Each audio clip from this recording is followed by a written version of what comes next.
कोई भी एक कपल मीट करता है, इसकी कोई गारंटी नहीं होती that in every meeting they will conceive a baby. सारा वली चैप्टर नंबर 8 अध्ययन अध्याय या संतान उत्पत्ति अध्याय बोलते हैं। मैं जो बात करूंगा अब रेफरेंस के साथ करूंगा, टेक्स्ट बेस्ड होगा टेक्स्ट पूरा। बेस होगा।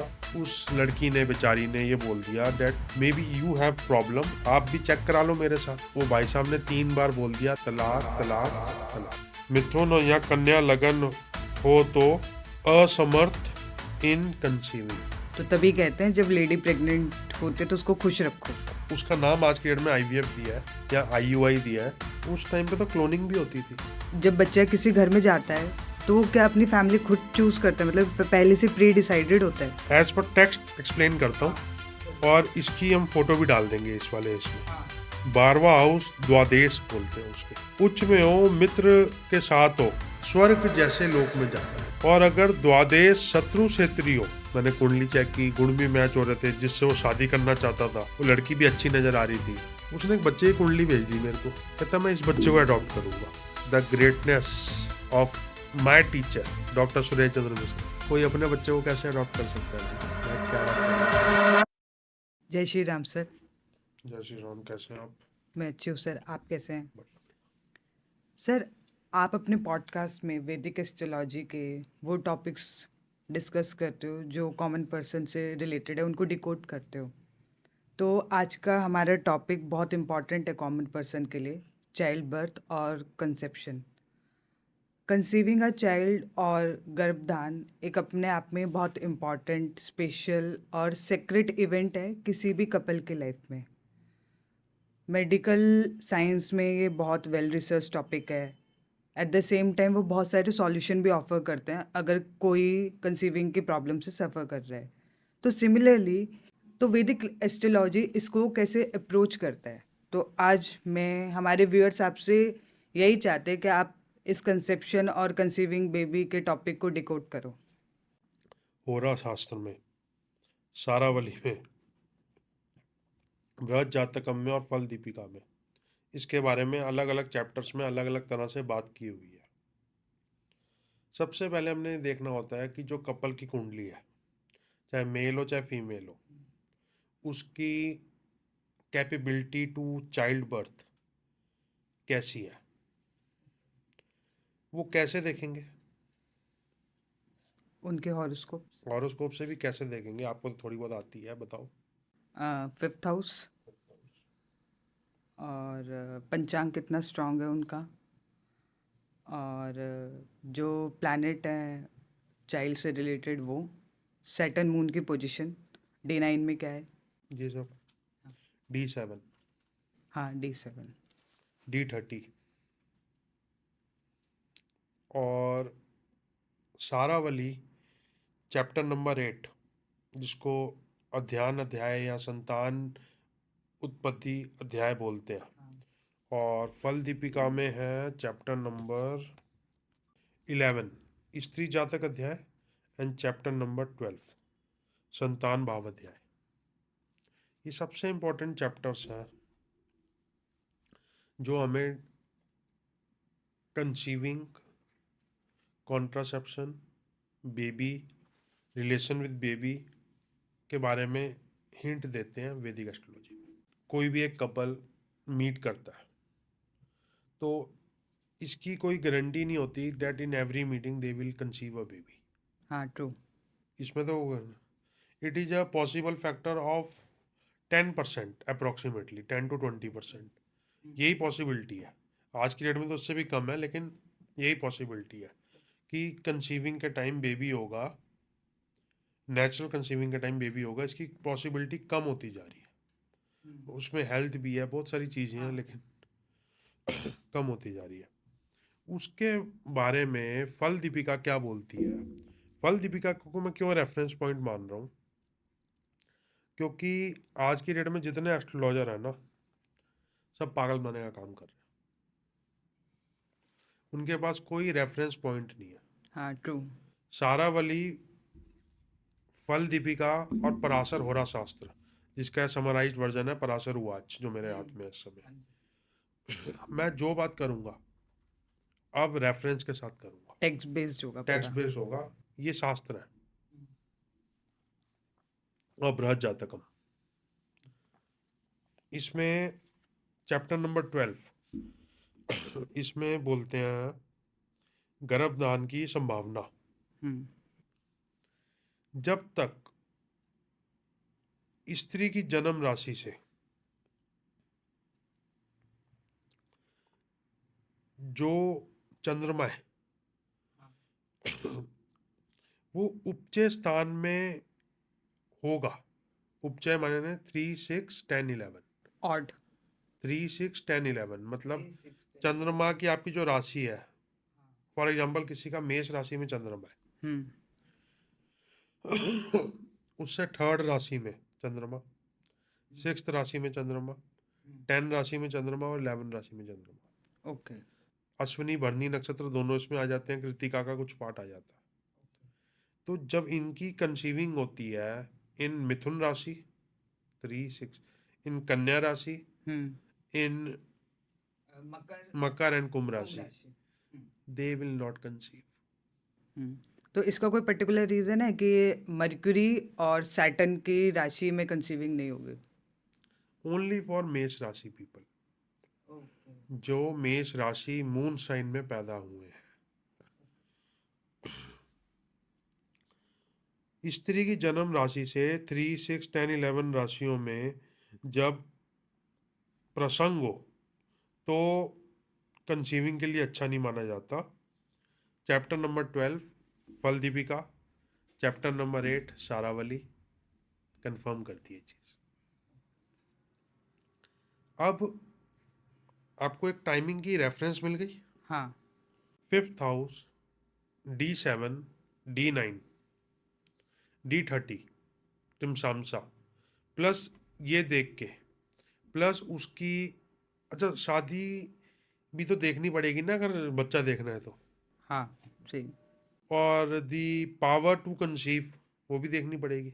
हाँ उसके बाद ये रेफरेंस पॉइंट काम आता है।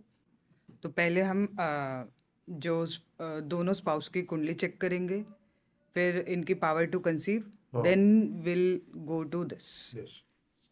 एक मुझे याद है, मेरे पास एक लाहौर की क्लाइंट थी, she was not able to conceive according to her, she was not able to conceive. मैंने चार्ट खोला उसका और उसके हस्बैंड का भी चार्ट आ गया मेरे पास। इस रेफरेंस पॉइंट को मेरा बड़े ध्यान से सुनना। उसके हस्बैंड की कुंडली में मिथुन लगन में शनि का त्रिमसांश था। ओके शनि का क्या था? त्रिसाम त्रिमसांसा, D30। अब होरा शास्त्र में त्रिमसांस का जो फल बताया गया है, मिथुन लगन में अगर शनि का त्रिमसांस हो, तो होरा शास्त्र की वर्डिंग बता रहा हूं आपको, पराशर होरा शास्त्र की, हार्मोन्स का असंतुलन, रजोदर्शन में बाधा, संतान उत्पत्ति में बाधा या कमी, ओके ये उसके हस्बैंड का था। तो कह रहे वो रीजन वो हस्बैंड थे जिसके कारण से कंसीविंग पॉसिबल नहीं हो पा रही हो थी। पा रही थी, वाइफ की कुंडली ठीक थी। तो because of their personal life issues, उस लड़की ने बेचारी ने ये बोल दिया that maybe you have problem, आप भी चेक करा लो मेरे साथ। तो वो भाई साहब ने 3 बार बोल दिया तलाक तलाक तलाक। They got divorced. महीने 2 महीने बाद उसको दिमाग में आया कि मैंने गलत किया लड़के को, और उनके में क्या प्रॉब्लम है, तलाक से अगर आपको अपनी वाइफ वापस लानी है तो एक प्रोसेस होता है, उसको हलाला बोलते हैं। She needs to marry someone else,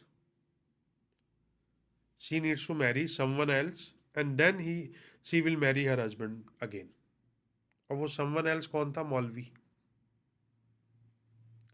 someone else मौलवी था। ओके ठीक है। शी गॉट सो डिप्रेस्ड और मेंटली अनस्टेबल, क्योंकि मौलवी के साथ रही कुछ टाइम, अच्छा रहना भी होता है? इंटीमेसी भी होती है। शी गॉट अनस्टेबल, फिर वो आपस में उनकी शादी हो गई। वापस वो मेरी क्लाइंट कनाडा रहती थी,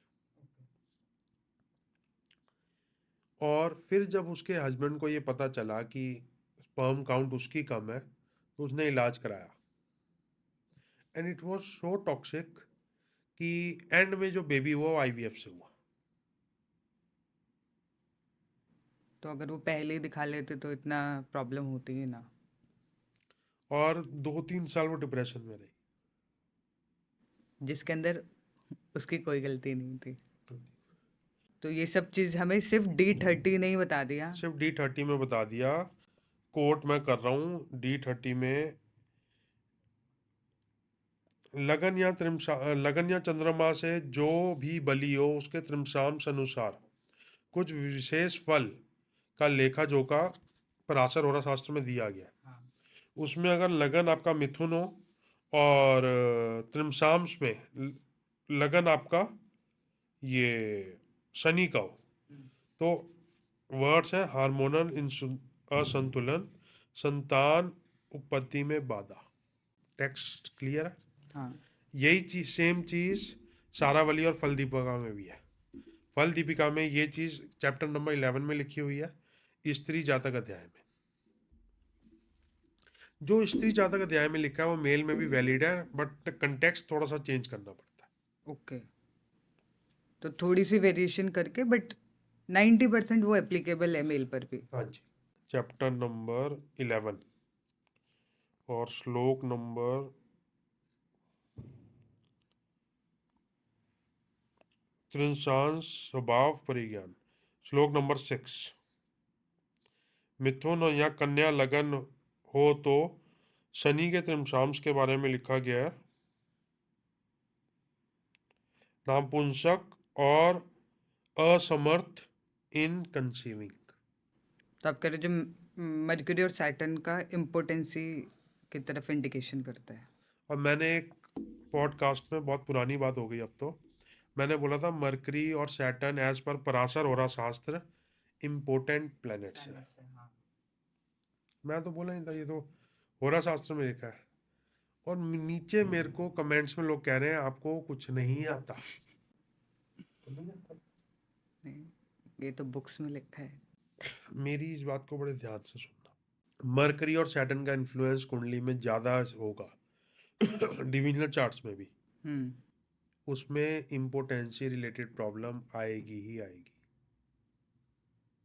तो जितना ज़्यादा होगा उतना ज़्यादा इंक्लिनेशन जाता जाएगा, हार्मोनल बिल्कुल इम्बैलेंस होगा। बिल्कुल।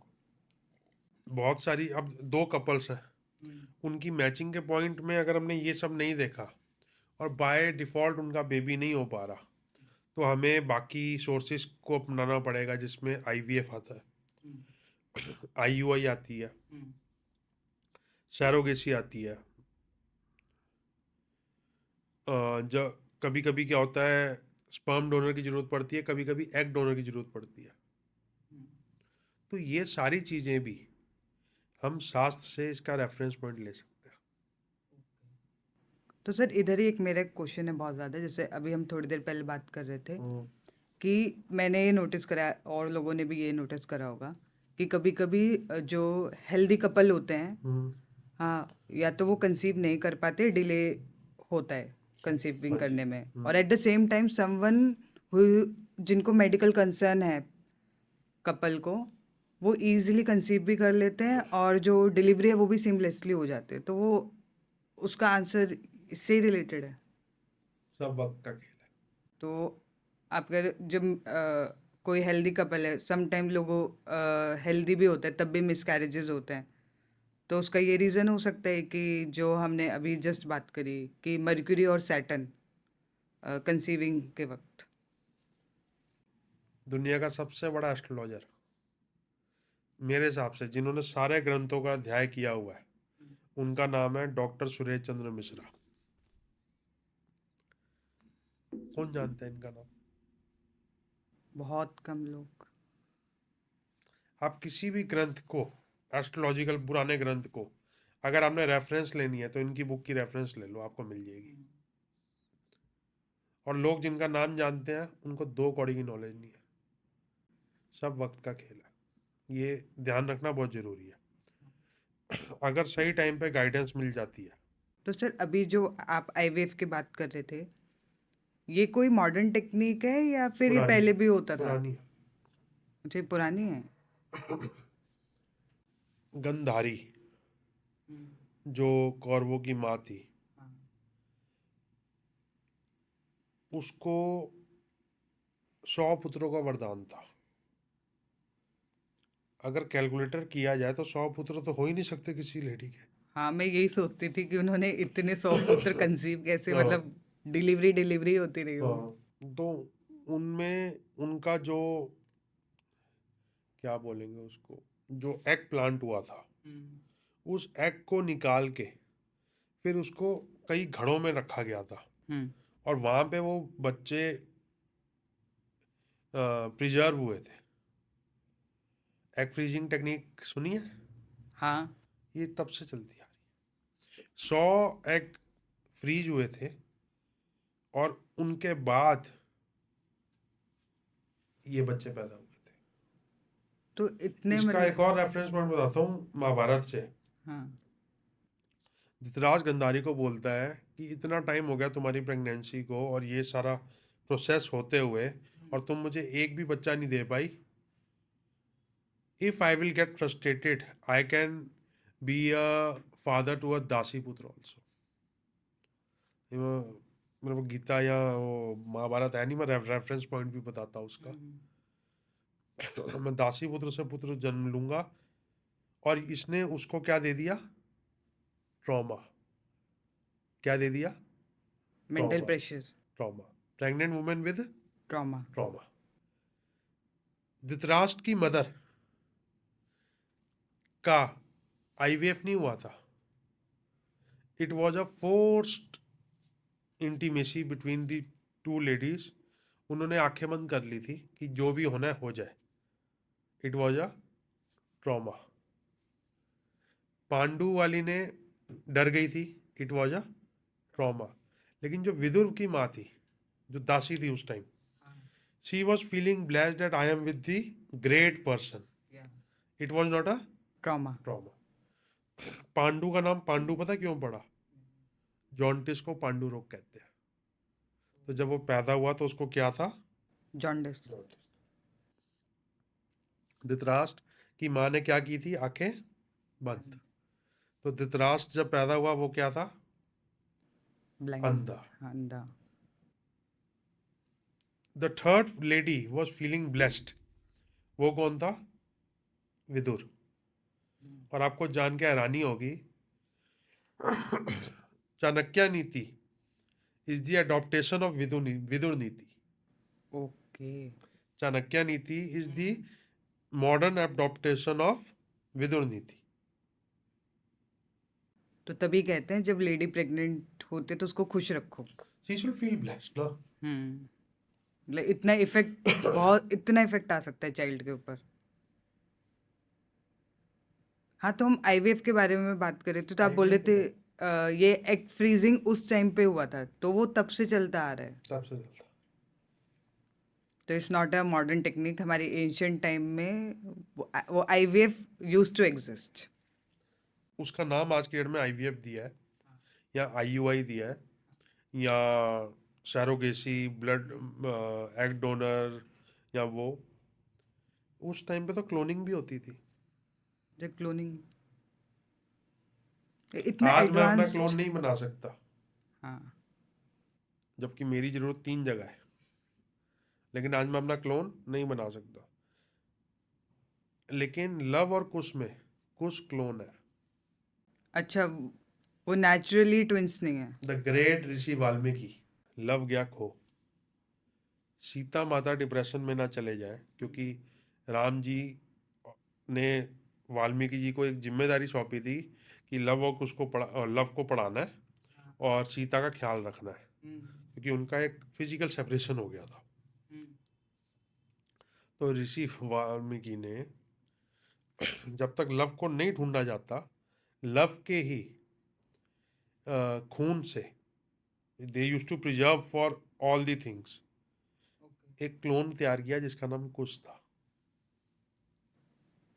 तो प्रिजर्व द ब्लड और वो डीएनए से क्लोनिंग हो जाती थी उस टाइम पे। तो इतना आज हम मॉडर्न साइंस इतने एडवांस बोलते हैं तो मुझे लगता है वो बहुत ही ज़्यादा हमसे एडवांस थे प्रेजेंट टाइम से। पुष्पक विमान ले लो ना, हाँ वो कहीं पे भी लैंड हो जाता था। बट लोग तो उसको माइथोलॉजी मानते हैं ना तो वो। बोल रहे तो, अगर माइथोलॉजी है तो फिर एग्जिस्ट क्यों करती हैं सारी चीजें? जटायु का मंदिर क्यों एग्जिस्ट करता है? हाँ लंका क्यों एग्जिस्ट करती है? तो सर हम किसी के चार्ट से पता लगा सकते हैं कि उसका नेचुरल कंसीविंग होगा, आईवीएफ होगा या कॉम्बिनेशन से, एडॉप्शन। हाँ बिल्कुल। तो इतना एडवांस है हमारा ये वैदिक एस्ट्रोलॉजी कि even we can find out कि वो कंसीव कर पाएंगे नहीं कर पाएंगे या आईवीएफ होगा। कैसे कर पाएंगे ये भी बता और सीजेरियन होगा वो भी पता लग सकता है। सकते। सिजेरियन क्या है? सिजेरियन एक डॉक्टरों का ब्रेड बटर है। You do caesarean, you will get a commission. हाँ उसका कॉस्ट तो ज़्यादा ही होता है। ज़्यादा होता है ना, तो वो ब्रेड बटर है। जैसे एस्ट्रोलॉजर का ब्रेड बटर है काल सर्प दोष, मांगलिक दोष, हाँ ये आजकल क्या है वो बाप वाला, पितृ दोष, ठीक है, कुछ ना मिले तो साढ़े साथी। तो हर किसी का ब्रेड बटर होता है। किसी डॉक्टर ने अपनी गर्लफ्रेंड को गिफ्ट करना आईफोन, तो उसको सिजेरियन करने ही पड़ेंगे। हाँ और उनके टारगेट्स भी तो होते हैं डॉक्टर के। तो वो caesarean is like a bread butter to a doctor, में जरूरत नहीं होती। सर ये मैं पर्सनली बहुत ज़्यादा सोचती हूँ कि जब बच्चा किसी घर में जाता है तो वो क्या अपनी फैमिली खुद चूज करता है, मतलब पहले से प्री डिसाइडेड होता है। हाँ, प्री डिसाइड तो होता है, वो थोड़ी चूज करता है। हाँ मतलब इज इट डिसाइडेड कर्म चूज करते हैं उसके। कि कौन सी फैमिली में वो बॉर्न होगा। बिल्कुल बिल्कुल। वो भी अगर मैं आई हूँ तो ये मेरे कर्मों के हिसाब से मैं अपनी फैमिली में पैदा हुई हूँ। इसका भी रेफरेंस देता हूँ आपको, फल दीपिका चैप्टर नंबर है। तो पूर्व जन्म का विचार में क्या लिखा हुआ है वो मैं आपको एज पर टेक्स्ट एक्सप्लेन करता हूँ, और इसकी हम फोटो भी डाल देंगे इस वाले इसमें। 12वां हाउस द्वादेश बोलते हैं उसके। उच्च में हो, मित्र के साथ हो, तो मनुष्य उच्च गति, ऊर्व गति, स्वर्ग जैसे लोक में जाता है। स्वर्ग या स्वर्ग जैसे लोक में जाता है। और अगर द्वादेश शत्रु क्षेत्रीय हो तो पाप क्षेत्री में जाता है, नर्क जैसे में जाता है। इसका एक और रेफरेंस पॉइंट बताऊंगा नक्षत्रों में। और बीच में हो तो उस दौरान उसका 60-40 कह लो, 70-30 कह लो, तो ये वो ह्यूमन रेफरेंस, लाइफ में ही हाँ सर्कल बिल्कुल। करता रहेगा। हाँ जी।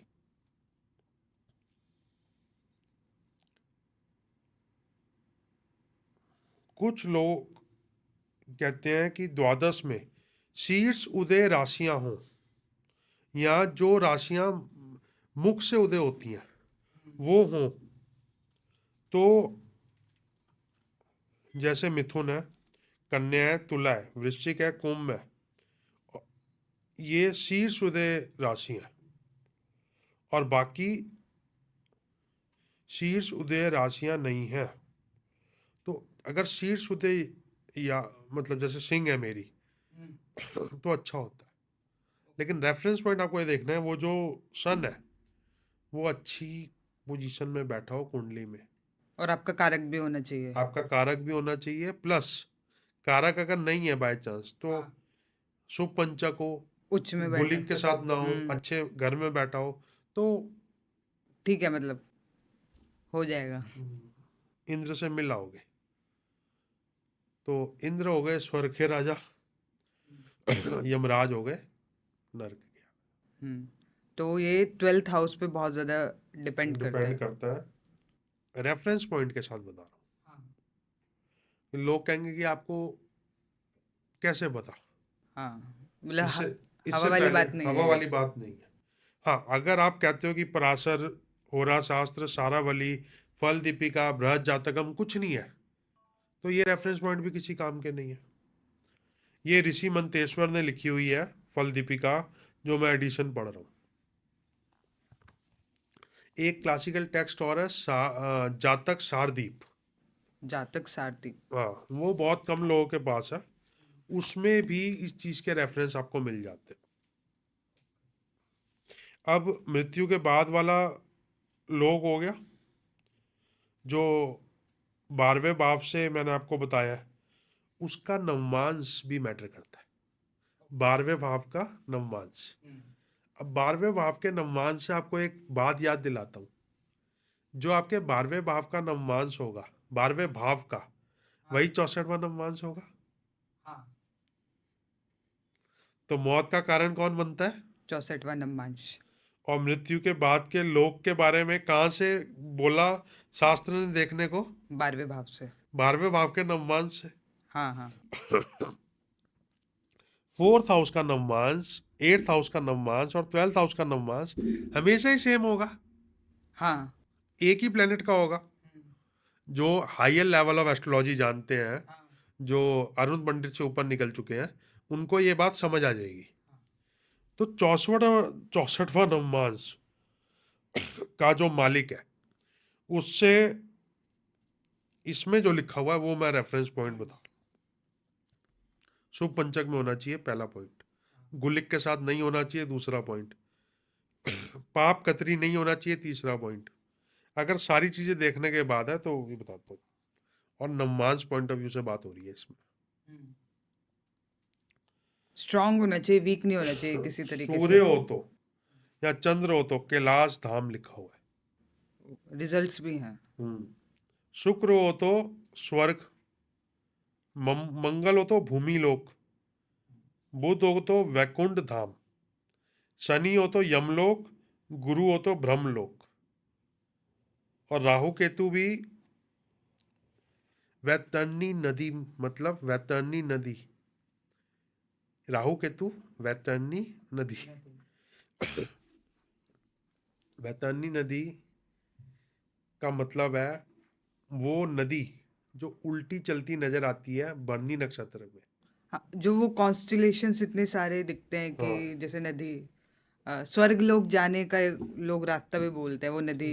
नर्क जाने का रास्ता वही है। 9th हाउस नवमांश, आपका जो नवमांश लॉर्ड है लगन का, और लगन लॉर्ड, ये तीनों कंबाइन करके बताते हैं कि आपके कर्म कैसे हैं। और उसके बेसिस पे हमारी लाइफ डिसाइड। हमारा बाप कौन है, हमारी माँ कौन है, हमारे किस परिवार में पैदा हुए हैं। ओके। एक बच्चे का बाप है डॉक्टर और एक बच्चे का बाप है स्मगलर, कौन लकी हुआ? डॉक्टर। सब यही बोलेंगे ना, डॉक्टर लकी हुआ, जिसका जिसका बाप डॉक्टर है वही लकी हुआ। हाँ। सब यही बोलेंगे ना, जिसका बाप स्मगलर है वो लकी है। क्योंकि एज अ फादर स्मगलर ज़्यादा अच्छा है। वो उसको टाइम दे पाएगा। उसको टाइम देता है, उसको पैसे देता है, उसको गाड़ी देता है, उसकी माँ को प्यार करता है। लेकिन जिसका बाप डॉक्टर है वो तो छोड़ के चला गया अपने बच्चे और अपनी माँ को। हाँ, वो अपने प्रोफेशन में ही बिजी रहते हैं। इसका डॉक्टर और स्मगलर से कोई लेना देना नहीं है, इसका उन दो बच्चों की पर्सनल कुंडली से लेना देना है। क्योंकि जिन्होंने लव और कुश को पढ़ाया था वो भी स्मगलर ही थे, ऋषि वाल्मीकि, वो भी स्मगलर ही थे। स्मगलर किस चीज के? रिसर्च करना। उस टाइम स्मगलिंग को बोलते थे तस्कर। हाँ, तस्करी। वो बाद में ऋषि बने, बाद में उन्होंने ज्ञान की उनको भूख पैदा हुई। कौन अच्छा है और हमारे लिए कौन अच्छा है, ये आपकी कुंडली बताएगी। तो एक इंसान किसी के लिए अच्छा हो सकता है, बुरा हो सकता है। इसीलिए सर, मेरा एक और क्वेश्चन है। हमारे बहुत व्यूअर्स का होगा, क्या हमें कुंडली से ये भी पता लग सकता है कि कितने नंबर ऑफ चाइल्ड्स होंगे, या लड़का होगा या लड़की होगी? 100%। अच्छा, वो भी प्री डिसाइडेड है। थोड़ा आइडिया लग जाता है, देश काल पात्र देख के हमें आइडिया लग जाता है। होंगे नहीं होंगे, होंगे तो कैसे होंगे। कभी कभी अपने बच्चे अपने ही नहीं होते। वो कैसे मतलब कैसे आपके साथ बिहेव करेंगे, दूर तो नहीं चले जाएंगे, सब आइडिया लग जाता है D7 से। अच्छा ये सब चीज़ें पता लग सकती हैं। लेकिन पॉडकास्ट में ये सारी चीज़ें डिस्कस इसलिए नहीं हो पाएंगी, डिस्कस हो पाएंगी तो लोगों को इसलिए नहीं समझ आएगी, बड़ा डिटेल हो जाएगा। हाँ क्योंकि जिनके पास नॉलेज नहीं है एस्ट्रोलॉजी की वो फिर वो वो डिटेल नहीं हो समझ जाएगा। पाएंगे। हाँ, जो पढ़ना चाहते हैं उनको D7 चार्ट देखना चाहिए अपना, तो उससे पता लग उससे जाएगा। आइडिया लग जाता है। आपके आपके बच्चे का कैसे रिलेशन होंगे ये भी पता चल जाएगा। तो सर आप हमारे साथ कोई स्टोरी शेयर करोगे कि आ, जैसे अब बहुत कंसीविंग। हाँ जो अब बहुत लोग हेल्थ कॉम्प्लिकेशंस हो रही हैं या फिर अब थोड़ी लेट भी शादी होती है तो कंसीविंग में प्रॉब्लम आती है। एक लड़की ने ऑलमोस्ट सुसाइड अटेम्प्ट कर ली थी, क्योंकि वो क्योंकि वो कंसीव नहीं कर पा रही थी। ये डिप्रेसिंग हो जाता है। उसने कंसीव कर लिया। मैंने उसको एक टाइम बताया था, डेट्स दी थी, मतलब कंसीव तो उसने खैर डॉक्टर की मदद से ही किया, IVF से ही। डेट्स मैंने दी थी, टाइम मैंने बताया था, और उनने कंसीव कर लिया। उसके ट्विंस हुए हैं अभी हफ्ते 10 दिन पहले। हाँ ये मैंने देखा है कुछ लोग आईवीएफ के लिए जाते हैं बट वो भी फेल हो जाता है इवन हाँ, वन और सेकंड टाइम मतलब इट्स उसके लिए डेट्स ली जा सकती हैं। मैंने आपको बताया था ना, कुछ डेट्स में, जैसे जब उपचय भाव में वो हो, मतलब मून से 3, 6, 10, 11 में, और आपकी मून की राशि से मून ही 3, 6, 10, 11 में हो गोचर में, तो कंसीविंग नहीं होती। तो हम वो अपने हॉरोस्कोप और से फाइंड आउट कर सकते हैं कि कौन सा टाइम और डेट हमको सूट करेगा हाँ जी। As a couple. हम्म। और वो जो पॉसिबिलिटी ऑफ कंसीविंग है नेचुरल हो या आईवीएफ भी हो हाँ जी, वो आइडिया लग वो जाता है। मैक्सिमम मतलब परसेंटेज है सक्सेसफुल होने के। बिल्कुल बिल्कुल, उससे पूरा आइडिया लग जाता है कि क्या होगा। और जिनका नहीं हो पा रहा उनको कुछ हेल्प मिल जाती है, गारंटी तो कुछ नहीं है, हाँ गाइडेंस मिल जाते हैं गाइडेंस मगर। मिल जाती है। उस लेडी का हो गया, मैंने आपको बताया ट्विंस हो गए, हाँ जिसको एक भी बच्चा नहीं हो रहा था। और मैंने आपको लाहौर वाली का बता दिया, उसका बड़ा ट्रॉमेटाइजिंग एक्सपीरियंस रहा। यस। एक और केस है, वो डायरेक्टली IVF से तो नहीं रिलेटेड, हम्म लेकिन उसमें हमारे सर ने बड़ी एक्सीलेंस दिखाई थी। मेरे सामने एक लड़का आगे बैठा, मेरे दोस्त का रेफर मतलब आगे भाई था। वो कहता मेरा दोस्त कि ये मेरा भाई है, इसको आपसे कुछ क्वेश्चंस पूछने हैं। मैं क्या, ठीक है भाई, अपनी फीस जमा कराओ और पूछो। वो कहता मैं इस लड़की से शादी करना चाहता हूँ, कर लूँ? मैं, तेरे लव मैरिज करने का कोई मूड नहीं है? कहता नहीं। मैंने कुंडली चेक की, गुण भी मैच हो रहे थे, जिससे वो शादी करना चाहता था वो लड़की भी अच्छी नज़र आ रही थी, तो मैंने कहा कर ले शादी। शादी हो गई उन दोनों की, ये 2019 की बात है। 20 में कोविड हो गया, तो मेरे पास वो 20 में उसका फ़ोन आया कि we are not able to conceive, shall I go for adoption? मैं क्या, there is IVF, there is IUI, doctor के पास जा। कहता वो मेरी वाइफ के यूट्रस में ऐसी प्रॉब्लम है कि वो कंसीव कर ही नहीं सकती। मैं कुंडली दिखा, और ही उसके जिसकी थ्रू वो आया था उसने मुझे ब्लेम किया कि आप ये पकड़ नहीं पाए कि एक लड़की में ये प्रॉब्लम है, आप ये पकड़ नहीं। मैं भरोसा करता था वो। अब मैं थोड़ा सा, I don't didn't feel well, मतलब अच्छा नहीं लगा। तब मेरे पास इतने क्लाइंट्स भी नहीं होते थे, हफ्ते में एक आधा क्लाइंट आ गया तो आ गया। मैं उसकी उसी कुंडली लेके बैठा हूँ उन दोनों की, कपल की। एक दिन मैंने गाड़ी स्टार्ट की और the great justice Jashan Kapoor, doctor Suresh Chandra Mishra से भी उनकी डिस्कस कर ली। तो मिश्रा कहते हैं नहीं, बच्चा तो हो जाएगा, tell him to try, I don't see any problem. फिर 2-4 महीने बाद कहता नहीं, नहीं हो पा रहा, डॉक्टर ने भी मना कर दिया, ये उसकी रिपोर्ट। मैं रिपोर्ट, अब मैं डॉक्टर की रिपोर्ट को मैं चैलेंज तो कर नहीं सकता। मैं क्या, do what ever you want, मैं क्या, दिमाग से ये स्ट्रेस खत्म हो। तूने अडॉप्शन में जाना है अडॉप्शन में जा, तूने आईवीएफ में जाना आईवीएफ में जा, लेकिन अब मुझे फ़ोन मत करियो भाई। मैं थोड़ा अनकंफर्टेबल हो रहा था। कहता नहीं आप बहुत अच्छे एस्ट्रोलॉजर हो। फिर मेरे को कंफर्टेबल कर दिया उसने। हम्म, कहता आप बस यही तो नहीं बता पाए उसकी वुमेन हेल्थ के बारे में, बाकी तो हमने सब सही बताया, लड़की भी अच्छी है, ये है वो है। उसने एक बच्चे की कुंडली भेज दी मेरे को। कहता मैं इस बच्चे को अडॉप्ट करूंगा। अब मैंने उसको देखा ही नहीं कुंडली को, मैं क्या मैं सर से पूछ के ही बताऊंगा इसको। The greatness of my teacher doctor Suresh Chandra Mishra. कोई अपने बच्चे को कैसे अडॉप्ट कर सकता है भाई? अच्छा वो मैं क्या बात कर रहे हो सर? कहता अपना ही बच्चा है इसका, जिसको अडॉप्ट करने का बहाना खेल खेल रहा है, और तू इस खेल का पार्ट है। वो डॉक्टर भी इस खेल की पार्ट है। ये जिसकी कुंडली है ये उसी का बच्चा है जो इसका बाप बनना चाहता है। खेल पता करो। That baby was his child only with his secretary. मैं क्या सर आपने बताया कैसे? कहते हैं अभी अभी तुम भी बच्चे हो। और उसको मैंने जब कन्फ्रंट किया उसके पसीने निकलने शुरू हो गए।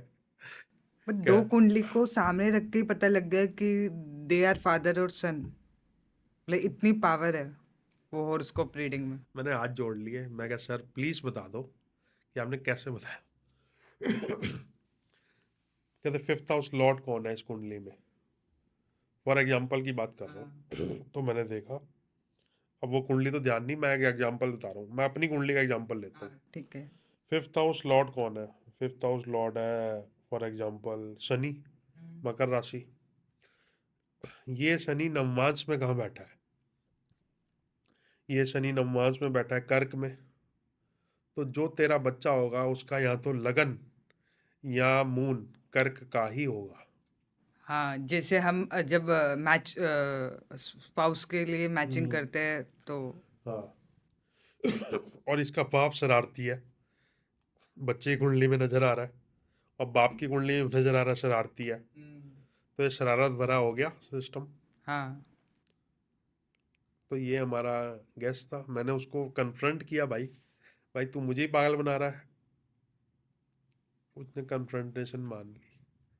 कहता भैया देखो बात पता क्या है, मैं घर में बता दूंगा ना मेरा कत्ल हो जाएगा। ये डॉक्टर भी खरीदा हुआ है, और अब बस ये बच्चे को मेरे पास आने दो। ठीक है भाई, बच्चा तो तेरा ही है, हाँ, अब तो डीएनए तो तेरा ही है। तो उधर मैंने छोटा झूठ बोल दिया था। And it is good only बच्चे के लिए तो। खेल बहुत बड़ा है, लेकिन ये खेल उसी को खेलना चाहिए जिसको शास्त्र की नॉलेज है। आई ट्राई माई बेस्ट कि मैं कोई भी बात बोलूं उसका पीछे रेफरेंस हो, हाँ। चाहे होरा शास्त्र का बाय ग्रेट महर्षि पराशर, फल दीपिका का by great Manteshwar ji, Saravali Kalyan Varma, greatest of the great Varamihir की बृहद जातकम, हाँ। और जैमिनी सूत्रम ऋषि जैमिनी। ये 5-7 जो बुक्स हैं, इन्हीं के कॉम्बिनेशंस में पढ़ के जो हम एस्ट्रोलॉजी कर पाते हैं, हम 80-90% कंक्लूजन तक पहुंच जाते हैं। इसके अलावा कोई कुछ भी कर रहा है वो सात संवत तो नहीं है, वो सात संवत नहीं है। तो व्यूअर्स, अगर आपको कभी लगता है कि आपको कोई हेल्प चाहिए, अगर कोई गाइडेंस चाहिए, तो आप कनेक्ट कर सकते हो सर के साथ। वो बहुत अपनी तरफ से कोशिश करेंगे कि वो आपकी हेल्प कर पाएँ, गाइडेंस दे पाएँ आपको। बिल्कुल, and astrology is a guidance, ये हमेशा ध्यान रखना। कोई उपाय काम नहीं करता कुंडली अच्छी ना हो तो, कोई उपाय काम तो बस हम गाइडेंस दे सकते हो, नहीं। बट कोई प्रॉब्लम को सॉल्व नहीं किया जा एंड सकता। I will be happy to orate this. ये ये पढ़ो, these are more precious than Kohinoor. और इसके बारे में लोगों को कोई नॉलेज नहीं है। मुझे पता नहीं है। ऋषि पराशर, ऋषि जैमिनी और ऋषि वरामीर, ये 3 एंटिटीज जो है ना, इनको अगर एक आम आदमी ने 60-70% भी पकड़ लिया ना, लोग कहते हैं आप स्टॉक मार्केट कैसे कर पा रहे हो? मैं कर थोड़ी पा रहा हूँ, मैं तो कोशिश कर रहा हूँ बृहद संहिता को पकड़ने की। और जिस दिन पकड़ लिया, उस दिन जो फ्री में बोलता हूँ सबके पैसे लेने शुरू कर दूंगा। हर चीज के पीछे शास्त्र ने कोई ना कोई हिंट्स दी हुई हैं, हमें बस रिसर्च करना है, R&D करनी है। जिस दिन पकड़ में आ गई, उस दिन you are on the cloud 9। फिर कोई नहीं रोक कोई पाएगा। नहीं रोक पाएगा। जब सर ने ये डिकोड किया था ना कि ये उसी का है, वो तो next level. Next level. Greatest of the great doctor Suresh Chandra Mishra, and जिन्होंने मेरे को कंसल्ट किया है कि आप एस्ट्रोलॉजी करो, जस्टिस हसन कपूर। इनके भी कुछ इंटरव्यूज वगैरह हैं यूट्यूब में, सुनने चाहिए। हाँ, मैंने उनका एक इंटरव्यू है वो सुना था। सुना था? हाँ, बहुत ज़्यादा एक एक होता है ना नॉलेज का ओशन, वो उनके पास है। अगर आप उसका 10% भी सीख गए तो खींच लो, बहुत ऊपर पहुंच जाओगे ऐसे। खींच लो। चलो कंचन जी, आज के लिए इतना ही रखते ओके, थैंक यू सर। हैं। जय श्री राम। जय श्री राम।